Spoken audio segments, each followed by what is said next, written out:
Good day, dear viewers. I'm Alvaro Cordero of 11 St. Luke.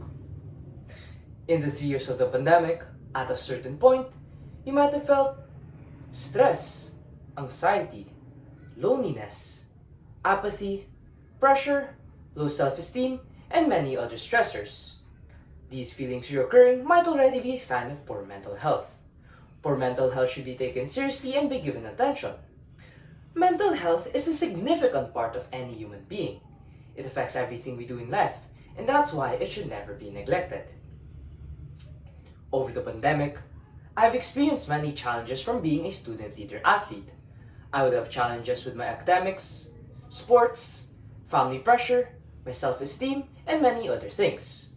To combat my negative feelings and thoughts, I would consume different content concerning self-improvement and bettering one's mental health. I've been advocating for mental health for about 3 years now. Today, I'll be sharing with you all about what mental health is, how can one open up about their mental health, and some tips I have learned and practiced over the years in bettering my mental health. To begin, mental health is the condition of a person concerning their emotional, psychological, and social well-being. It influences our thoughts, emotions, and behaviors. Moreover, it affects everything we do in life, and it even influences our physical health. According to CDC, Center for Disease Control, the quality of someone's mental health can change over time because of many factors. When a person's resources, coping abilities, and overall self-management are put to the test, their mental health can change. In addition, CDC says that poor mental health and mental illnesses are not the same things. People can have poor mental health and not be diagnosed with mental illnesses. It is also worth mentioning that though the pandemic is calming down, its effects have heavily impacted the mental health and well-being of many. Based on the initial findings of an international survey of children and adults in 21 countries conducted by UNICEF and Gallup, 1 in 5 adults ages 15 to 24 said they regularly feel depressed and apathetic in doing things.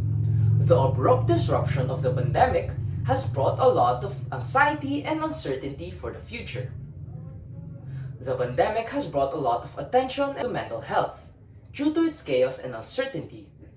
UNICEF states that even before the pandemic, numerous people were already burdened with mental health conditions without anyone having to address them. That's why telling someone about your mental health is crucial because they'll be more aware of it.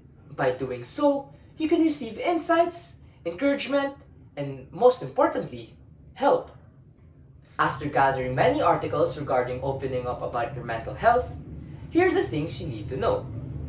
First, open up to the correct people, your close friends, your family, and if possible, professionals. Here in Claret, they provide the latter option through the SDC, Student Development Center. NAMI, National Alliance on Mental Illness, states that you must prepare the person you will talk to. You can do this by explaining what you're experiencing and by providing your reasons for feeling that way. Or even go as far as giving examples of situations that make you feel that way. This should be done for them to understand us better and for us not to push them away. To add, NAMI also says that when you talk to someone about your mental health, it is important for you to work with that person. You can suggest ways they can help you with your problem, whether that be asking them to meet you once a week or give you advice in bettering your mental health. It can also be as simple as asking them to be more compassionate and understanding toward you. Now that you have asked help from someone, it's now time for you to help yourself.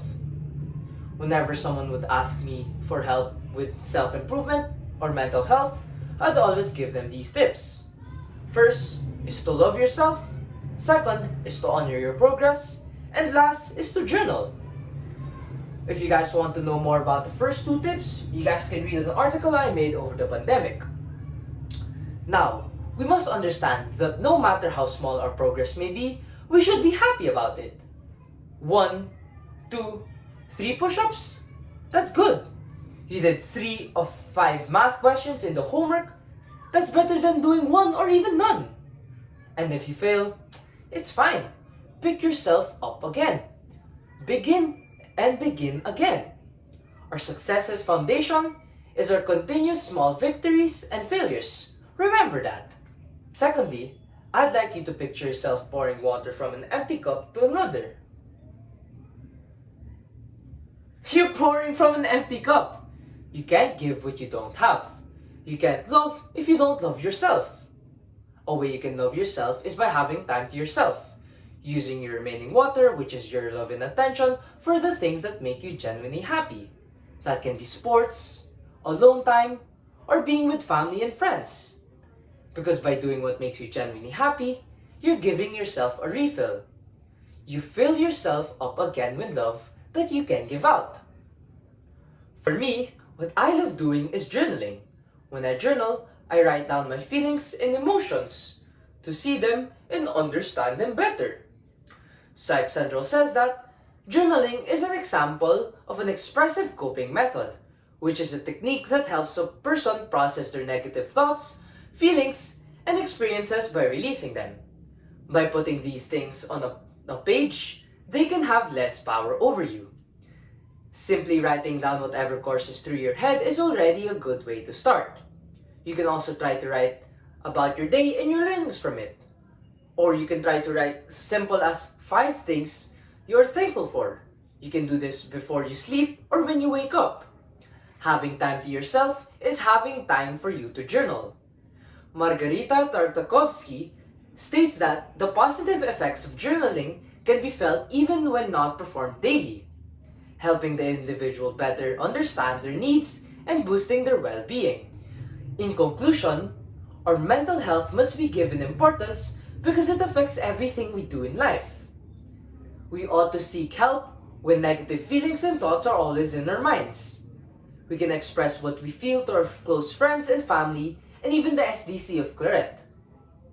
It is also important to allocate time to things that will better our mental health and make us genuinely happy. Once again, I'm Alvaro Cordero of 11 St. Luke, Scientia Maxima Cum Virtute. Thank you.